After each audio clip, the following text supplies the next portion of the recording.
Bwana Yesu na asifiwe. Mpenzi mtazamaji, ndugu zangu, dada zangu, asubuhi ya leo mwali gani? Ni matumaini yangu ya kwamba usiku wenu ulikuwa ni wa baraka, na pia kila mmoja ameweza na kuamka akiwa salama. Na kama unaweza kuwa umeamka ukiwa unaumwa na mahali, ukiwa unapitia mapito ambayo kwako unaona kwamba giza limeweza na kunjaa kwako, amini kwamba mwanga hivi karibuni utaweza na kupatikana na kuonekana. Maana wewe Mwenyezi Mungu anakunjali, Mwenyezi Mungu yuakufikiria mema kila wakati. Basi na karibu sana katika kipindi cha Manyunyu ya Baraka, tuzidi na kubarikiwa kwa pamoja kupitia neno la Mwenyezi Mungu ambalo tunaletewa na mtumishi wake, sio mwingine mbali ni Reverend Salome Mutua kutoka kanisa la ABC Nguluni Kangundo Pastorate, Machakos, Sabweni Quarter. Karibuni, tubariki. Mpendwa, karibu tena katika wazo letu ya siku ya leo. Asante, maana Mungu wetu ni mwaminifu, ametuweka ili tukaendelee hata kutenda yaliyo mema yake. Siku ya leo ningelipenda tukatazame neno la Mungu katika kitabu cha Wahibrania sura ya 12 na mstari wa 12. Kitabu ni cha Wahibrania sura ya 12 na mstari wa 12. Wacha tukaombe kwa ajili ya neno la Mungu. Mfalme wetu, tunakushukuru ni kwa ajili ya neno lako. Neno lako lililo nuru ya maisha yetu. Neno lako lililo hata mwanga wetu. Tunaomba ukanene nasi, maana wewe ni Mungu unayetupenda na Mungu unayetuazia mema. Tutie nguvu na tutie mwanga katika neno lako, na ni katika jina la Yesu Kristo tumeomba na kushukuru. Wapendwa, neno la Mungu lasema hivi. Wahibrania sura ya 12 na mstari ule wa 12.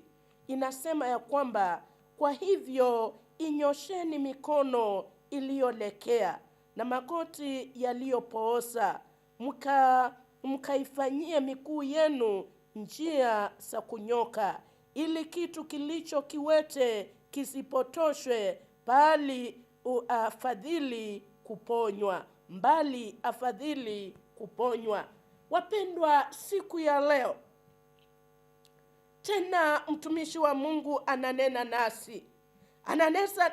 nasi akitutia tena nguvu ya kwamba ni lazima sisi tuwe macho. Ni lazima uwe mtu ambaye utakuwa thabiti katika kazi ya Mungu. Ni lazima tuwe watu ambao hatutaishi maisha ya kulekea. Wakristo wengi wamekaa maisha ya kulekea.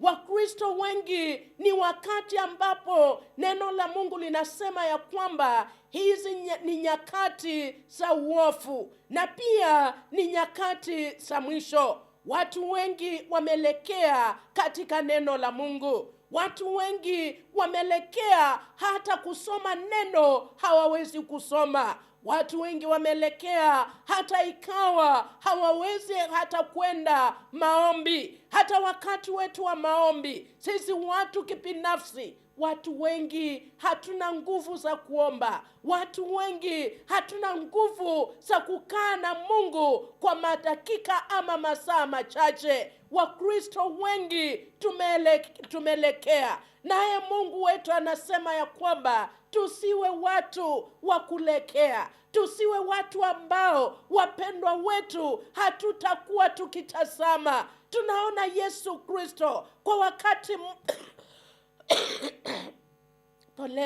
kwa wakati mmoja akinena na wanafunzi wake, wakati ambapo alikuwa anaelekea katika majaribu yake, na anawachukua wanafunzi wake ili wakaweze kukwea na kwenda kule Mzeituni wakaweze kuomba kwa pamoja. Na kuna mahali ambapo anawawacha ili wakaombe, lakini kwa dakika zisizo nyingi wote waliweza kulala. Na walipolala, Yesu Kristo aliporejea alinena akakutana nao akawauliza, mbona hamwezi kustahimili pamoja nami? Mbona hamwezi kusimama pamoja nami? Nasi wapendwa, Mungu wetu anatuuliza, mbona tumelekea katika kazi ya Mungu? Mbona umelekea katika maombi? Ulikuwa mama wa maombi, ulikuwa muimbaji, ulikuwa unatoa, ulikuwa hata unawatia wengine nguvu, ulikuwa hata unawabariki hata na watu ambao wasio na uwezo, lakini mbona umelekea katika hii kazi? Mungu anakuuliza, mbona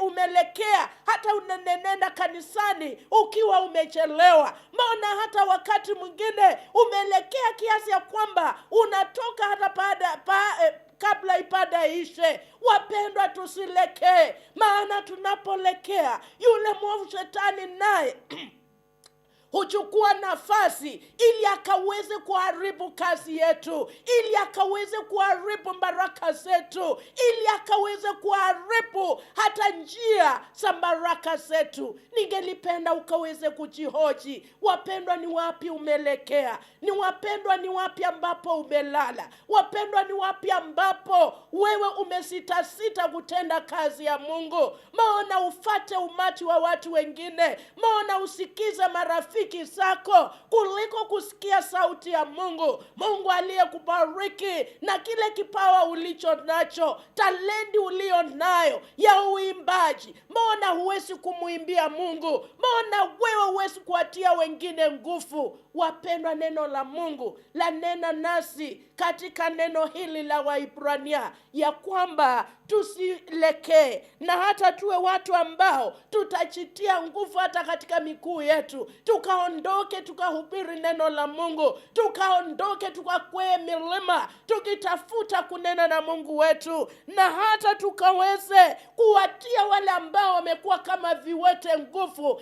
ili nao wakaweze kupata uponyaji wa kiroho na wakaendelee kumtumikia Mungu.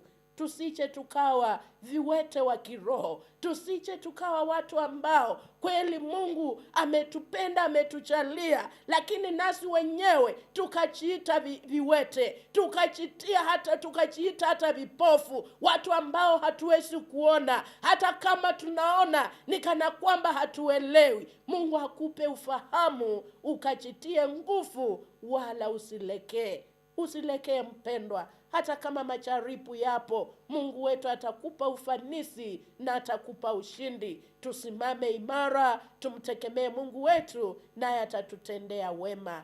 Asante, ukabarikiwe sana. Falme, na kushukuru kwa ajili ya neno lako ambalo linanena nasi ya kwamba tusiwe watu ambao tutalekea katika neno lako. Tutie nguvu na wacha ukawe msaada wetu ili tukaweze kukutumikia. Na ni katika jina la Yesu Kristo tumeomba na kushukuru.